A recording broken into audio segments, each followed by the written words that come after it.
नमस्कार मंडळी, सुरुवात करूया आपण आजच्या रेसिपीला। इथे मी 1 वाटी रवा घेतलेला आहे आणि आता आपल्याला अर्धा इंच आलं घेऊन आलं हे किसून घ्यायचं आहे। तर खूप छान चव येते आलं टाकल्याने। आणि इथे मी 4 ते 5 कढीपत्त्याची पाने धुवून घेतलेली आहे। कढीपत्त्याची पाने ही आपल्याला कापून घ्यायची आहेत आणि याच्यामध्ये मी 2 हिरव्या मिरच्या बारीक कापून घेतलेल्या आहे।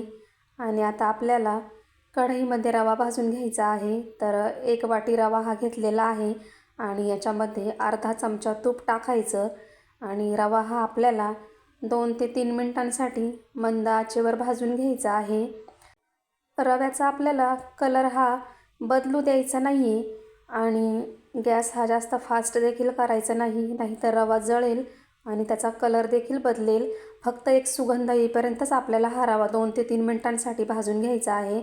आता आपण हा रवा काढून घेऊ आणि कढईमध्ये इथे मी पुन्हा 2 चमचे तूप टाकलेलं आहे आणि 1 चमचा तेल टाकलेलं आहे। आता मूठभर शेंगदाणे टाकून आपल्याला हे शेंगदाणे तळून घ्यायचे आहे। तर फक्त 2 मिनिटांसाठी हे शेंगदाणे तळलेले आहे। आता याच्यामध्ये 1 चमचा चणा डाळ टाकलेली आहे आणि याच्यामध्ये अर्धा चमचा सफेद उडीदाची डाळ टाकायची आहे आणि आपल्याला 1 ते 2 मिनिटांसाठी हे तेलामध्ये छान असं परतवून घ्यायचं आहे।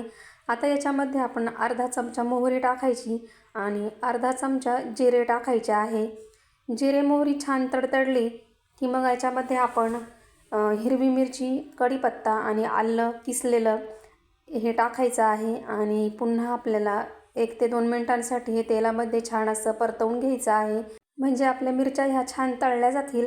आता याच्यामध्ये मी इथे चिमूटभर हिंग टाकलेला आहे आणि 1 मध्यम आकाराचा कांदा बारीक कापून घेतलेला होता। तर कांदा देखील टाकलेला आहे आणि आपल्याला कांदा देखील मंद आचेवर 2 ते 3 मिनिटांसाठी परतवून घ्यायचा आहे। आणि आता आपण याच्यामध्ये 1 टोमॅटो टाकणार आहे आणि याच्यावर आपल्याला पाव चमचा मीठ टाकायचं आहे। तर पुन्हा आपण मीठ टाकणार आहोत आणि एकदा आपण छान असं परतवून घ्यायचं। तर याच्यामध्ये तुम्ही वाटाणा किंवा मग गाजर देखील टाकू शकता आणि छान असं परतलं की भाजलेला रवा आपण टाकून घेणार आहोत। रवा देखील आपल्याला 2 ते 3 मिनिटांसाठी मंद आचेवर परतायचा आहे आणि गरजेनुसार आपल्याला मीठ टाकायचं आहे। तर आधी देखील आपण मीठ टाकलेलं होतं आणि आता आपल्याला हा रवा फक्त 2 ते 3 मिनिटांसाठीच मंद आचेवर परतायचा आहे। आता याच्यामध्ये आपल्याला गरम पाणी टाकायचं आहे। तर 1 वाटी रव्यासाठी मी इथे 3 वाट्या गरम पाणी टाकलेलं आहे। तर आपल्याला पाणी हे तिप्पट टाकायचं आहे आणि 2 मिनिटांसाठी आपल्याला पुन्हा एकदा हे असं व्यवस्थित मिक्स करून घ्यायचं आहे। तर तुम्ही बघू शकता रव्याने पाणी हे पूर्णपणे शोषून घेतलेलं आहे आणि रवा हा ड्राय झालेला दिसत आहे।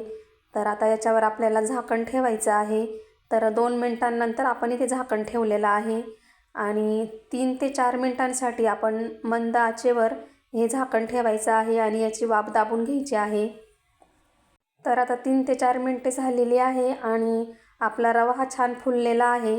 तर याच्यामध्ये आपण पुन्हा 1 चमचा तूप टाकायचं आणि एकदा व्यवस्थित असं मिक्स करून घ्यायचं आहे। आता याच्यावरून आपण बारीक चिरलेली कोथिंबीर टाकून घेऊया आणि कोथिंबीर पुन्हा एकदा मिक्स करून घेऊया। तर असा मस्तपैकी आपला छान असा रवा तयार झालेला आहे। आणि तुम्हाला रेसिपी आवडली असेल तर लाईक करा। चॅनलवर जर तुम्ही नवीन असाल तर चॅनलला सबस्क्राईब करा, कमेंट करा आणि तुम्ही माझा व्हिडिओ हा शेवटपर्यंत बघितला त्याबद्दल मी तुमची खूप खूप आभारी आहे। धन्यवाद।